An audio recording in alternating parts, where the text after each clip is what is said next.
Good morning, everyone, and welcome to the new and improved deep dive. As you can see, I'm no longer streaming to Twitch, and I'm instead doing voiceover over pre-recorded footage because apparently that's how these things are done better. And so the reason I've revamped the deep dive is so that I can bring more structured videos about a much more narrow topic relating to a video game and give more concise criticism about what's going on in the game. And so we're starting here with Warframe, a free-to-play game similar to Destiny, in that it's about collecting items and guns and shooting things with RPG elements, and we're going to be talking about the movement and the stealth mechanics in these games and how those two mechanics are related and work together to create a good play environment. What we're going to show you here is how the movement works in this game. It's very tight, it's very quick, and there's a lot of options when it comes to movement. You have slides, you have double jumps, you have this bullet jump that allows you to get where you're going very quickly. And most importantly, all of these movement actions don't stop your character from shooting, from using their weapons. So you're always able to attack enemies from any vantage point. You're able to move quickly throughout the environment, and it encourages actually moving while you shoot because you're actually better at dodging attacks and getting into better positions and clearing rooms more quickly by moving around the battlefield and attacking enemies wherever they appear.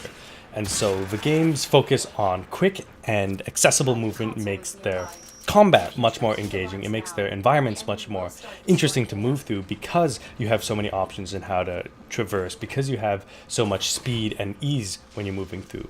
And so here we have a situation where you're not allowed to trigger the alarm, so you have to be creative in the way that you move through the map. And as you can see, you can run up walls, you can jump up to this tightrope and move forward. There's always a way to approach the objective, even if, especially when it's not a direct line.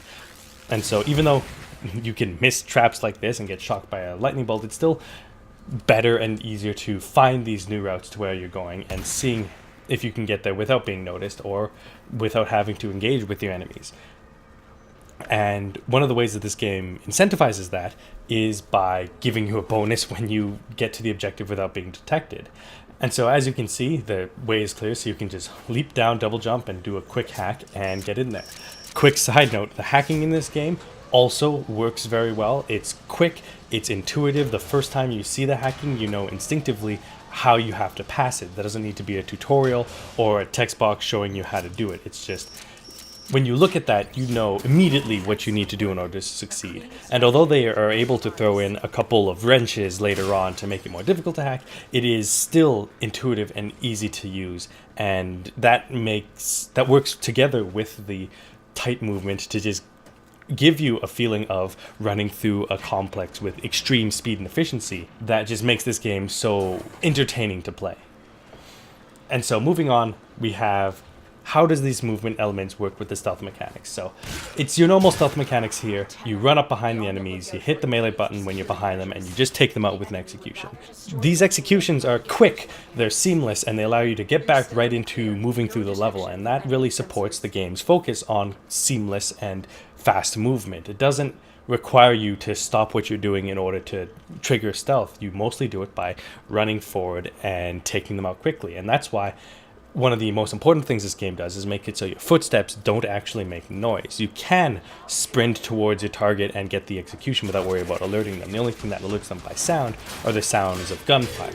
And that's important because this game is about doing things quickly. And even when you trigger the alarms and people notice you and they start shooting at you, it doesn't permanently disable stealth for the rest of the mission. You simply need to clear the room, deactivate the alarms, and continue going with what you were doing.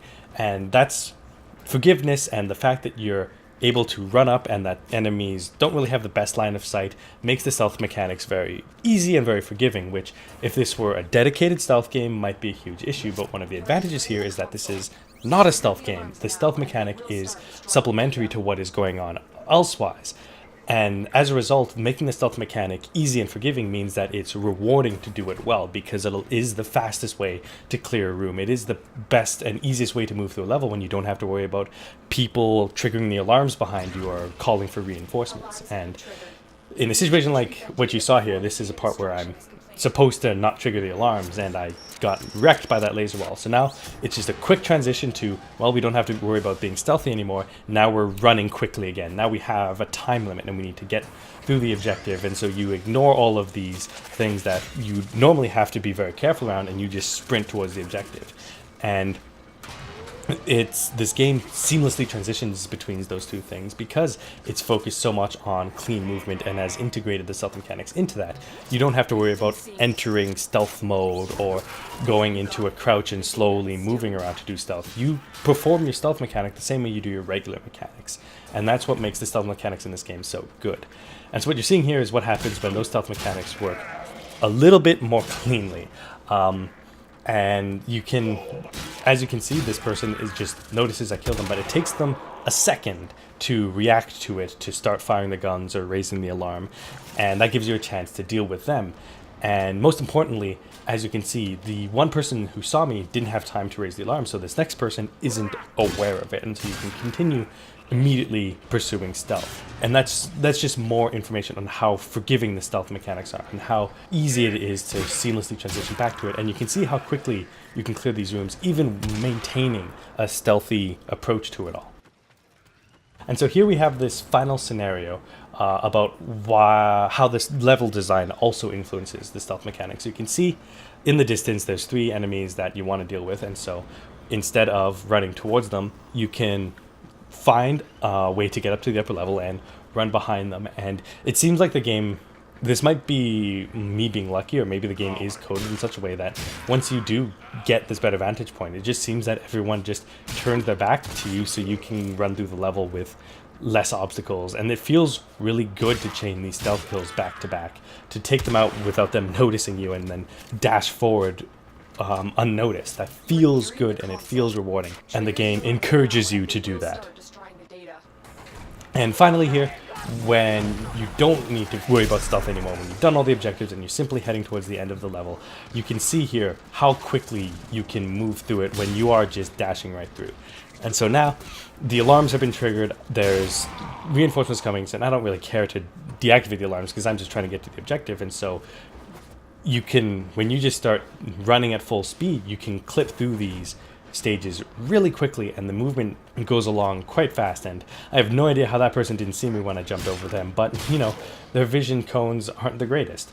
The way that this game has accomplished good and tight controls is by prioritizing fast movement and the ability for your Warframe to travel through the level in whatever way they see fit, and in making it so the movement is in support of whatever it is you're trying to do, and you're never balancing between stealth and movement or attacking and movement.